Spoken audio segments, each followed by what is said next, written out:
for all the naysayers out there, for all the people that love to shit on the WWE, I want to give you an open opportunity. Go ahead. Tell me how boring Raw is. Tell me that WWE has no surprises left up their sleeves. Oh, my favorite, though. Tell me how WWE mistreats their young talent and their NXT superstars. Please. Really, I'm all ears.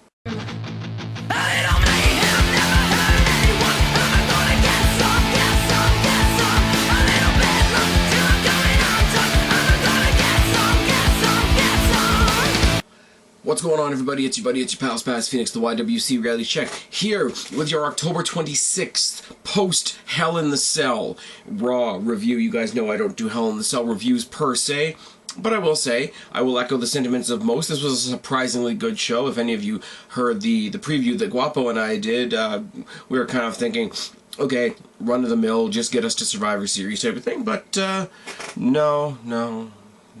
New U.S. champ, for one thing. Clean wins for Kevin Owens and Seth Rollins, which, never happens. Man,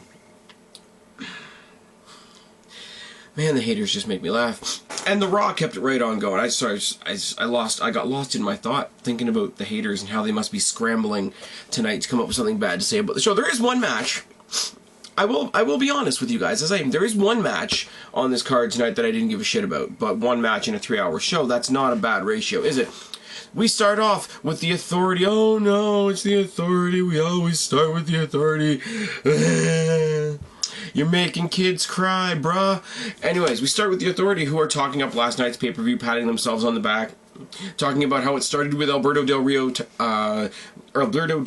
return and U.S. title win, getting rid of John Cena. Last night was the start of the next generation of superstars in the WWE, and it's all led by our chosen champion, Seth Rollins. Seth Rollins comes out with, as he's coming down to the ring, they're showing still shots, highlights from the Rollins-Kane match. For no reason at all, they were showing highlights of the Undertaker-Brock Lesnar match during Authority's entrance, and then they didn't talk about that match, so that makes sense. But while Rollins is coming out, they at least show highlights that make sense. Highlights of his match with Kane from last night, which was good, and with a win. So I think it was good mic work that said, with a win so clean you could eat off it, Seth Rollins gets rid of corporate Kane and maintains his WWE Championship. Rollins comes out, says, I'm speechless, I got to exercise my own demons last night, namely the demon Kane, and he gives the Authority, and he wants the crowd to give the Authority a hand for giving him the opportunity to do so. The Authority talks about the problem that Seth Rollins has presented them with. He says, you've beaten everyone we've thrown in front of you, we need a new #1 contender, so this is what we're going to do tonight. This was announced on the pre-show, but they announced it on the regular show for, I guess, people that don't have the network, or, the ones that pretend that they don't watch it. You know who you are. All the winners of last night's pay-per-view are going to be in 4 singles matches. The winner of those 4 singles matches is going to be in a Fatal 4-Way in the main event tonight. Now, you think back to Hell in the Cell. You think Roman Reigns beat Wyatt in Hell in the Cell. So Roman Reigns is one of those winners. So Roman Reigns, spoiler alert, is your new #1 contender. Yeah? Yeah. Wyatt's main goal was to keep Roman Reigns away from the title picture. He beat Wyatt. He got rid of Wyatt. Wyatt's on to his next project. So if he's going towards the light, towards that title, the one roadblock was Wyatt. The roadblock is gone. Storytelling 101. Does he not set his sights back on the title? But whatever. Roman Reigns comes out, says the whole situation makes him sick. At some point in the promo, the Authority had said, you've already got the resume for a future Hall of Famer. Roman Reigns says, that makes me sick. I'll die before I see you in the Hall of Fame. That's right. And after tonight, I'll be the #1 contender, and you and I can finish our unfinished business. And they said, okay, your match is right now, and it's in my own head. And I know that YWC 101 says we're not allowed to like Roman Reigns, but I sit here and I have a chuckle. And I'm honestly thinking, who are they going to feed to Roman Reigns? And the New Day's music hits. The New Day's music hits, and Kofi Kingston and Big E come out. The Broken Horn Unicorn, Xavier Woods, is still not there. But I'm really wondering, because Roman Reigns and Big E could have a good big man match, but it's like, okay, Feed him to Kofi. Let's have a good match. And it is Kofi Kingston. The New Day obviously are great, as we all know. They cut a big long promo about the difference between you and us is you are booty and we are champions. Among many other things. They make fun of his wardrobe. They hit all the key points. You know, somebody watches YouTube. They took a list of random YWC complaints about Roman Reigns and turned it into a promo, and it was quite funny. The funny thing about this, though, is their promo is so funny whenever they see Roman Reigns in the ring, you can tell he's trying not to laugh, which is kind of good. Collar and elbow tie-up and a headlock by Kofi Kingston to start. A dropkick by Kofi and another headlock. Shoulder tackle by Roman and a big boot as we go to commercial break. We come back from the commercial break and we see an outside-in vertical suplex by Roman Reigns. Takes Kofi Kingston from the apron, suplexes him all the way back into the ring. Nice little spot. Kofi Kingston is not the biggest guy in the world, but it is what it is. Gut shot by Kofi and a clothesline by Roman. Big E steps up to Roman Reigns on the outside just long enough to be a distraction. Kofi Kingston hits a baseball slide-style dropkick on Roman Reigns on the outside. Mounted punches and corner punches by Kofi once Roman Reigns gets back in the ring. Top rope crossbody by Kofi Kingston and a standing armbar, which is funny, because you don't really picture Kofi Kingston as a submission guy, but it is. It's a thing. Side slam by Roman and a couple of rolling clotheslines. Roman fails a powerbomb. Roman fails a Samoan drop, but he does manage to land an uppercut, and those 10 clotheslines in the corner that he does ended off with an uppercut. You know, it is what it is. Fails a spear, gets a boot by Kofi Kingston. One-armed Batista bomb on Kofi Kingston by Roman Reigns. I don't care how big or small Kofi Kingston is. A one-arm powerbomb on anybody, let alone Batista bomb style, is impressive. Superman punches Big E off the apron, turns around into a spear for Kofi Kingston, gets the win for Roman Reigns. The predictable win, yes. We could have seen it a mile away win, yes. But do you really want Kofi Kingston in a title picture? Be honest with yourself. Don't talk to me. Take a minute, go away from your computer, go to the bathroom, look at yourself in the mirror. Can you look yourself, unless you're somebody I could mention, but I'm a better person than that, you're not going to look yourself in the eye and say you want Kofi Kingston in the title picture. I'm sorry. It's not, especially over Roman Reigns. Just saying. I know, he's John Cena 2.0 and Roddy Raw. Actually, side note on that. I got something I got to say, because this came up last night during the pay-per-view. John Cena defeated Bray Wyatt, and they said Bray Wyatt was buried. Bray Wyatt then went on to feud with The Undertaker at WrestleMania. Bray Wyatt lost to Roman Reigns, who's John Cena 2.0, and lost that match in a good-ass looking match, made himself look great before losing, and ended the pay-per-view by him and his family decimating The Undertaker once again. And once again, would you rather beat Roman Reigns, or would you rather decimate The Undertaker? In kayfabe, in storyline-wise, who is a bigger superstar, legend, whatever you want to say? Would you rather say that you beat Roman Reigns, or would you rather say that you destroyed The Undertaker? Again. So, I love those arguments. They're just so stringless. You know, certain arguments have a bit of fabric to them. You can pull the strings and eventually they fall apart. Arguments like that just have no strings. It's good. Anyways, Roman Reigns goes on to the Fatal 4-Way tonight. We see a highlight reel of John Cena's United States Open Challenge, where Alberto Del Rio made his comeback with Zeb Coulter. For reasons. He's turned over a new leaf. He's all about inclusion, and he and Del Rio are the Mex-Americans, which led me to say on Twitter that I'm a Mex-Americanadian. Maybe, perhaps.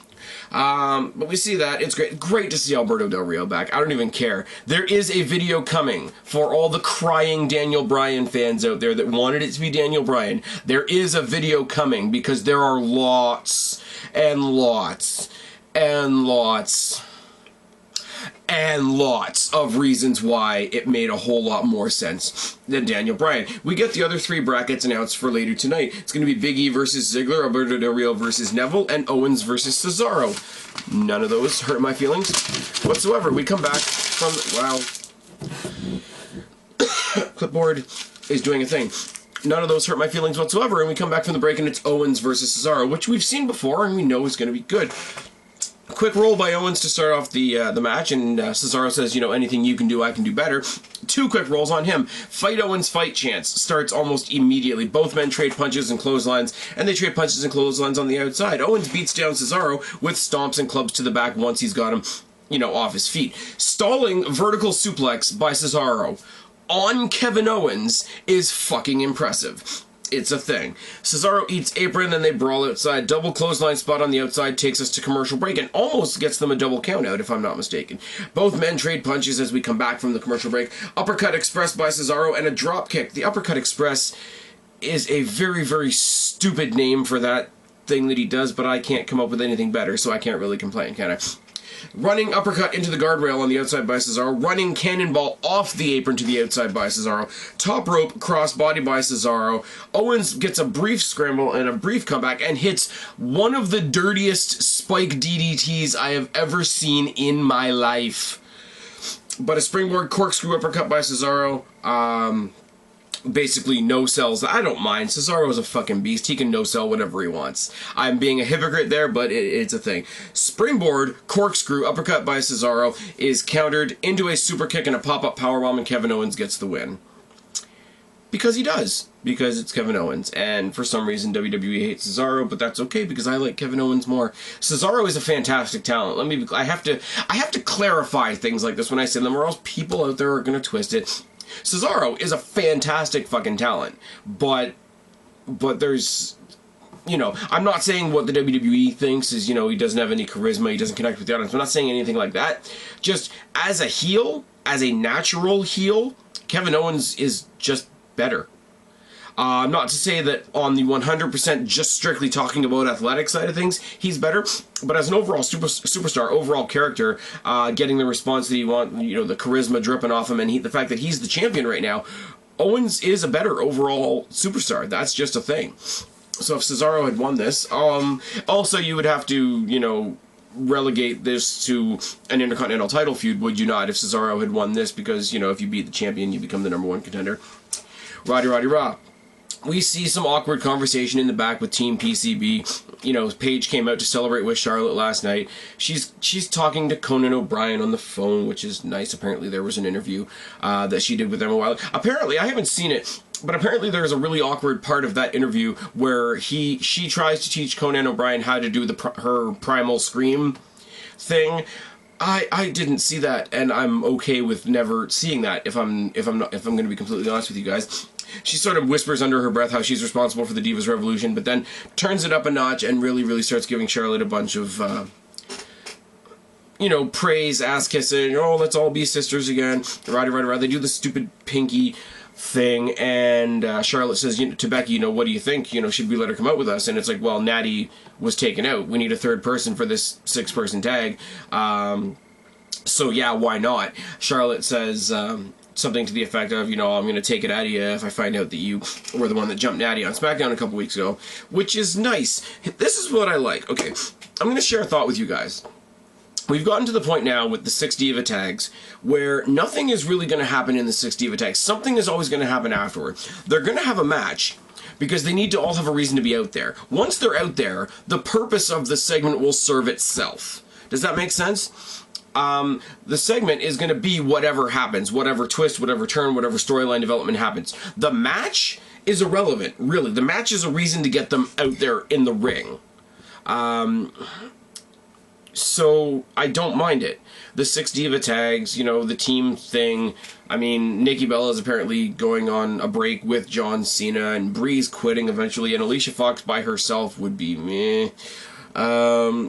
Not to say that she's a bad talent, but what do you do with her at this point? And the Team PCB thing is kind of imploding in on itself, and Team Bad has Naomi in it, so we don't need to talk about that. Paige and Nikki start the match with collar and elbow tie-up, a rolling overhead clothesline by Nikki, mudhole, a Beal, and a knee to the face by Paige, slam by Nikki, and a cheap shot on Charlotte by Nikki while she's at it. Kicks and headbutts by Paige. The headbutts that Paige does are really fucking ridiculous. I do not know how she doesn't hurt herself. And that's not me kissing ass because she's somebody that I like. I mean, I think Tamina does the same thing, and Tamina's not exactly at the top of my list. Why are you beeping? Why is that a thing? Neckbreaker, a trip, and a knee drop by Charlotte. The High Spirits by the Bella Twins. If anybody remembers the Spirit Squad, when all 5 of them used to grab an opponent, lift them up, and just kind of let them fall freely, that was called the High Spirits. And basically, the Bella Twins did that to Charlotte.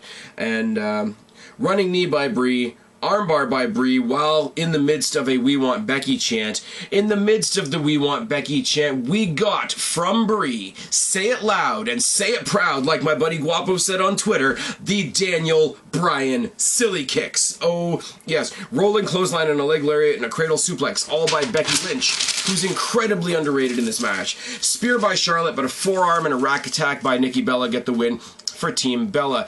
Charlotte is tending to Becky Lynch, who's just suffered the rack attack. Paige jumps Charlotte. Rampage for Charlotte. Rampage for Becky. PTO for Charlotte. Fuck you, Charlotte. Charlotte versus Paige at Survivor Series. Just book it now. Just do it. Just do it. Do it. We replay the highlights of Taker versus Lesnar. Again. And then we have an awkward interview in the back with Zeb Coulter and Alberto Del Rio where they try to explain the whole Mex-American thing. They try to explain this whole thing, some John Lennon song, imagine a world with no borders, with no countries, imagine all the people living together. But then they refer to Neville as an ungrateful immigrant. I'm not holding this against Alberto Del Rio because I'm really happy to see him back in the company, but what the fuck? But up next, we do have Neville versus Alberto Del Rio, which I figured would be good, and it was. Collar and elbow tie and a shoulder by Alberto Del Rio. Boot and an armbar and a toss. Sorry, my writing sucks, as usual. Boots, an armbar, and tosses Neville out of the ring. Collar and elbow tie up once again. Mudhole stomp by Del Rio into another armbar, working the arm, getting ready for the cross arm breaker. I like it.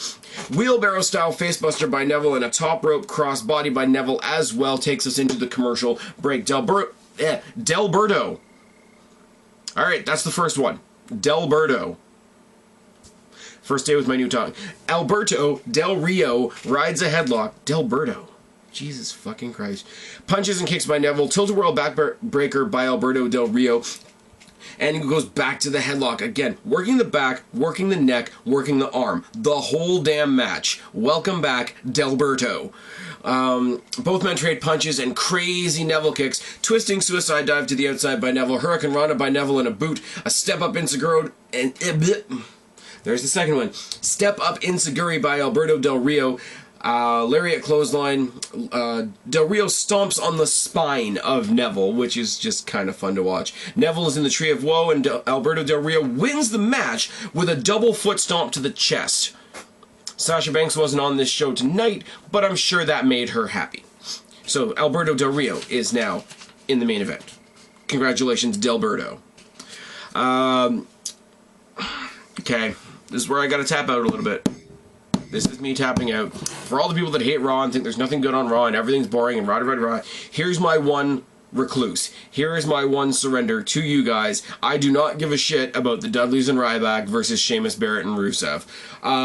It's an ugly 6 big man brawl. JBL points out that in this match is all the losers from the pay-per-view. So why should we care? There's a triple meat hook at one point, which is kind of cute, I guess. They do the waz up. One of the heels rolls up Bully Ray while nobody else is looking with the tights, gets the win for reasons. We replay Taker versus Lesnar again. And as I said on Twitter, WWE, we get it. Last night, the main event was Taker versus Lesnar. And it was brutal. And it was in a Hell in a Cell.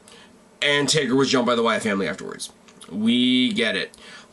Bray Wyatt comes out by himself, I need to add, in the ring, in the rocking chair, which I thought was burned a while ago, so maybe, you know, went back into the swamp and found another rocking chair. I don't know. Did a big, you know, long-winded promo. Obviously, you guys know I don't write out the Bray Wyatt promos, but a couple key quotes from the promo were, Roman, you and I are going to dance again eventually, but Taker's demise is going to be my resurrection. I am feasting on his soul at the moment, and then he asks the crowd for a moment of silence, takes his hat off, you know, rest in peace, Phenom. Kane comes out, and it's one of those, like, okay, Wyatt, Taker, I give a shit. Wyatt, Kane, it's Kane for reasons. And here's the deal. I know storyline-wise what the reason is. He's Undertaker's brother. It naturally ties together. It is logical, but it's Kane. Comes to the ring. There's a jump scare. There's a 4-on-1 beatdown. Somewhere in the middle of the 4-on-1 beatdown, there's a double choke slam by Rowan and Harper. Cool thing is, I should have mentioned this when I was talking about the pay-per-view last night. This pay-per-view last night and the Raw tonight were the first 2 times that we've seen all 4 members of the Wyatt family together. Both Wyatt, Harper, Rowan, and Strowman. So it's kind of cool. They carried Kane off, crucifix style, like they did to The Undertaker at the pay-per-view. And in the back, you see them dragging down the hallway of a regular old... It's a sports stadium. It's not the highway to hell, it's not the portal to another dimension. In a random, generic, basic, normal stadium, the hallways are full of smoke. 4 reasons. Big E versus Dolph Ziggler is the last match to get into the Fatal 4-Way at the end of the night. The best part of this match was Tyler Breeze and Summer Rae sitting in commentary in their VIP section. Their VIP section with the velvet rope and the 2 basket chairs that are covered in fun fur, just like the selfie stick. He's got the big-ass margarita in front of them that must have been mixed by Christopher Daniels. And just the whole Ziggler Breeze thing, I can't wait. I know that puts me in the minority, but, you know, I'm used to being in the minority. Sorry, guys, I've got something on my glasses, and it's really, really bugging me. And this is really super professional. This is why I am a YouTube millionaire, except not. Ziggler jumps on Big E to start, hits him with a dropkick, stands on Big E's back, and starts beating him down in the corner. Cheap shot by Big E, while he's distracted by Kofi Kingston on the outside, and then Big E dances awkwardly, because that's what he does. Tackle by Big E and an abdominal stretch, a dropkick by Ziggler, and both men are dumped out of the ring. A body avalanche style clothesline by Big E takes us into the commercial break. Clothesline by Big E and a stomp between the ropes. A hangman by Ziggler leads Big E into a backpack style sleeper. Corner spear by Big E. Famouser is countered into a powerbomb. The amount of times that the Famouser actually works for Ziggler, I'm just putting this one out there, maybe he should take it out of his arsenal. I'm just saying. Okay, after the powerbomb, there's an abdominal stretch. But in between the powerbomb and the abdominal stretch, there's Big E yelling, "I'm your daddy," after the gyrating. How about now? There's an ugly catapult spot where Big E launches Ziggler. I guess it's supposed to be into the corner, but he overshoots. Not only does he overshoot the turnbuckle, he overshoots the post and ends up falling really awkwardly to the outside. It's either a testament to how good of a ragdoll Dolph Ziggler is, or it was botched to fuck. Either way, it looked painful. Famouser by Ziggler and a running splash by Big E. Super kick off the apron by Ziggler. Ziggler tries for the jumping DDT and is shoved off. Big E tries for a spear and eats post. Zigzag, and Ziggler gets the win. So your main 4 people going into the main event tonight are Ziggler, Owens, Roman Reigns, and Alberto Del Rio. Now, looking at those 4 matches ahead of time, was it going to work out any other way, really? We have Titus ONeil out in the ring with some of the roster and some of the breast cancer survivors, whatever, talking about Susan G. Komen. Really, okay, people are going to say what they will about WWE doing the pink October and all that shit with Susan G. Komen and whatever, and they're going to say whatever they are going to say about Roman Reigns and John Cena. Oh, they're using it to put these guys over.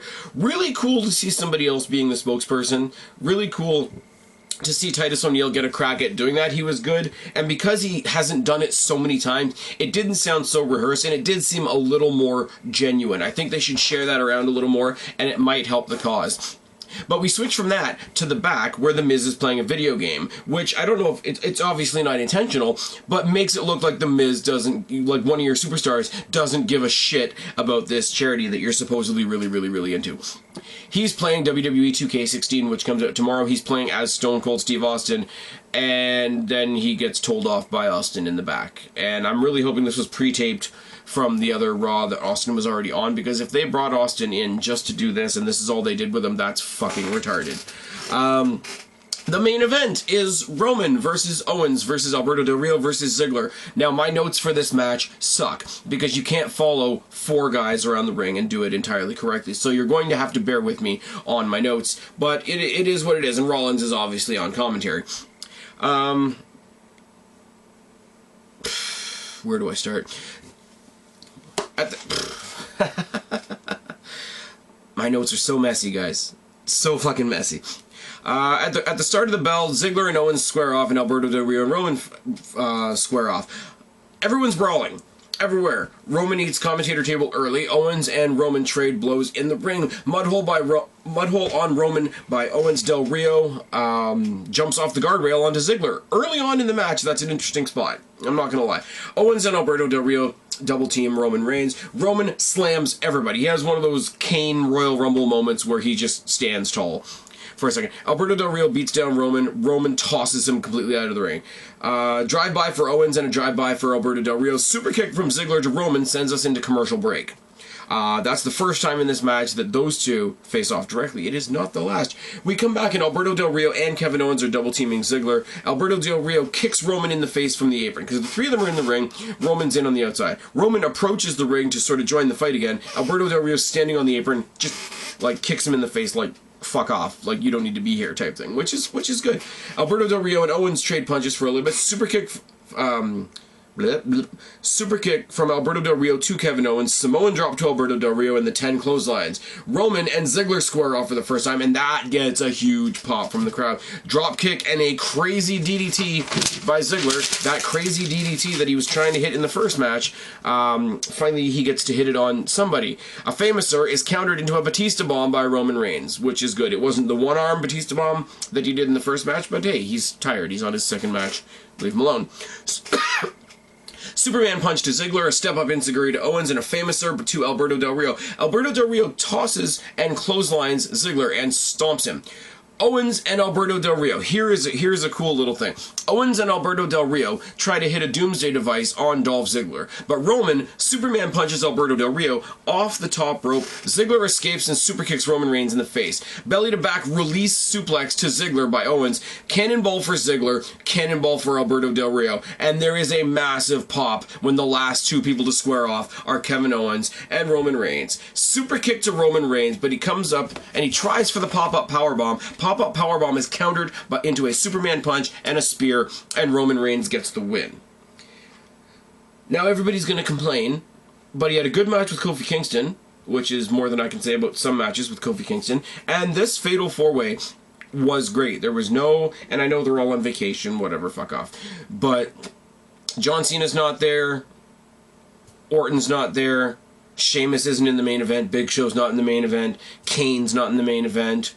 I mean, if it was under different circumstances, Rollins could have been in there and it would have been a good match, but like all the things that people complain about, none of them were really there tonight. I mean, Kane had his little segment with the Wyatts, but all the young guys, all the new guys, and all the fan favorites really got to stand tall tonight. Roman Reigns versus Seth Rollins, at this point, I don't care. I don't have anything bad to say about it anymore. I really don't. And it makes more sense. Here's the thing. Even before he fought Brock Lesnar at WrestleMania, it would be more meaningful for him to win the title off Seth Rollins. Seth Rollins being the guy that dissolved the Shield, his former brother that turned on him. There's more story there than Brock Lesnar, other than the fact that Brock Lesnar's this huge mountain to fall over, or to topple over, rather. As I say, there's more story there. He wants the belt. He's wanted the belt for a while. Bray Wyatt was the one roadblock to that belt. Seth Rollins not only was the guy that dissolved the Shield, but Seth Rollins was the guy that stole that belt from him initially before Bray Wyatt was even in the equation. So this match, going into Survivor Series, I love it. I really, truly do. Speaking of Survivor Series, going into Survivor Series so far, if I want to count up my predictions very early, we've got Roman versus Rollins. We've got potentially Charlotte versus Paige, and I'm guessing we've got some sort of Survivor Series Wyatt family versus Team Undertaker thing brewing. You want my suggestion? You really want my suggestion? Wyatt family, all 4 of them, versus Taker, Kane, Sting, and Dean Ambrose.